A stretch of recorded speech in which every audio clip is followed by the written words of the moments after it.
दोस्तों, स्वागत है आपका ई विद्यार्थी की वेबसाइट पे। तो चलिए शुरू करते हैं हमारा अगला टॉपिक, जिसका नाम है मंदिर। तो मंदिर के बारे में जानते हैं। हमने देखा है कि हमारे इतिहास के अंदर इतने सुंदर सुंदर मंदिर बने हुए हैं, जैसा कि आप इस चित्र में भी देख सकते हो। तो आगे बढ़ते हैं और समझते हैं इन मंदिरों को।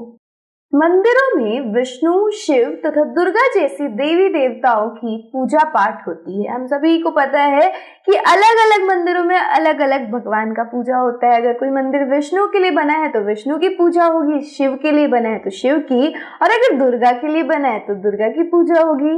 मंदिरों का महत्वपूर्ण भाग गर्भगृह होता है। गर्भगृह क्या होता है? महत्वपूर्ण भाग होता है किसी भी मंदिर का। और ये कहाँ होता है? ठीक वहां होता है जहां पे मुख्य देवी या देवता की मूर्ति रखी जाती है, क्योंकि यहीं पे क्या होता है, सारे अनुष्ठान पूजा पाठ हो रहा होता है। और इसी वजह से गर्भगृह सबसे महत्वपूर्ण हिस्सा होता है मंदिर का। जहां मुख्य देवी व देवता की मूर्ति रखा जाता था, इसी स्थान पर पुरोहित धार्मिक अनुष्ठान करते थे। गर्भगृह के अंदर धार्मिक अनुष्ठान होंगे। ओके, आगे चलते हैं।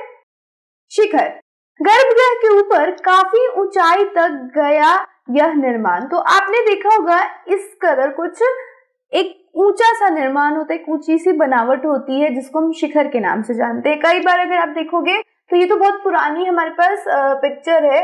कुछ इस तरीके का मंदिर होता है, जब बच्चे बनाते हैं तो ऐसे करके बनाते हैं ना, और यहाँ पे क्या करते हैं, त्रिशूल बना देते हैं। तो इसको हम शिखर के नाम से जानते हैं। ये वाला जो हिस्सा है हमारा शिखर कहलाएगा। मंडप अब दूसरा हिस्सा होता है। यह एक प्रकार का सभागार होता है जहाँ पे लोग इकट्ठा होते हैं। तो आपने देखा होगा मंदिर के आसपास, जैसे कि गर्भगृह सभी ने देखा है कि बिल्कुल बीचों बीच होता है, और उसके आसपास आप खड़े होते हो जब भी आरती होती है या पूजा पाठ हो रहा होता है। तो जहाँ पे आप खड़े होते हो वो मंडप होता है, उसको मंडप हम कहते हैं। और ये एक तरीके से सभागार होता है, यानी लोग यहीं पे इकट्ठा होते हैं पूजा पाठ के लिए। उत्तर प्रदेश के भीतर गांव में आरंभिक मंदिर है।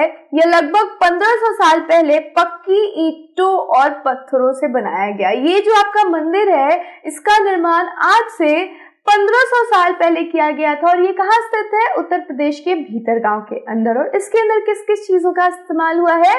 पत्थरों का और ईंटों का। आगे चलते हैं। यहाँ पे आपको एक्का शिमक नाम का एक मंदिर देखने को मिलेगा। अब यह इसकी क्या खासियत है? एक्का शिमक जो होते हैं उसका मतलब ही होता है एक पत्थर से बना हुआ, और ये महाबलीपुरम में है। और इनको एक पत्थर के अंदर से पूरा मंदिर बनाया गया। तभी आप छोटे छोटे स्ट्रक्चर्स देख पा रहे, छोटे छोटे मंदिर है, ठीक है। तो यह मंदिर एक विशाल मंदिर पहाड़ी को तराश कर बनाया गया है, इसीलिए इन्हें एकाशम कहा जाता है। तो यहाँ पे आप देखोगे कि ये ना छोटे छोटे मंदिर होते, ठीक है। बड़े बड़े पहाड़ों को बड़ी संजीदगी से तराशते हुए इनको बनाया जाता है। और इसकी जो खासियत है वो ये होती है कि जो अमूमन हम मंदिर देखते जो ईंटों और पत्थरों से बनाए जाते हैं, वो पहले क्या होता है, उसका पहले बेस तैयार होता है, यानी जमीन से जुड़ी हुई चीजें तैयार होती है, और फिर जाके उसका शिखर बनेगा। लेकिन इसके अंदर इस एक्कामाशिक मंदिरों में सबसे पहले इनका शिखर बनेगा, और फिर जाके ये नीचे वाला भाग बनाया जाएगा। यानी कि इसको ऊपर से तराशा जाएगा, और ऊपर से तराशते हुए इसको शेप आकार देते हुए नीचे तक बनाया जाता है। तो ये कुछ संरचनाएं हैं जो कि हमारे अतीत के अंदर, हमारे पौराणिक भारत के अंदर मंदिरों को बनाया जाता था इनके द्वारा। तो ये था हमारा मंदिर, और हमने समझा मंदिर के अंदर क्या क्या होता है। अब नेक्स्ट वीडियो में चलते हैं और ऐसे ही एक मजेदार से टॉपिक के बारे में बात करते हैं। आप तो देख ही रहे हैं, इमारतों की बात हो रही है, चित्रों की बात हो रही है, तो बड़े ही मजेदार टॉपिक्स है इसमें। तो नेक्स्ट वीडियो में बात करते हैं और नए मजेदार टॉपिक के साथ आपको मिलती हूँ मैं। तब तक के लिए keep learning with us and keep watching us. Bye.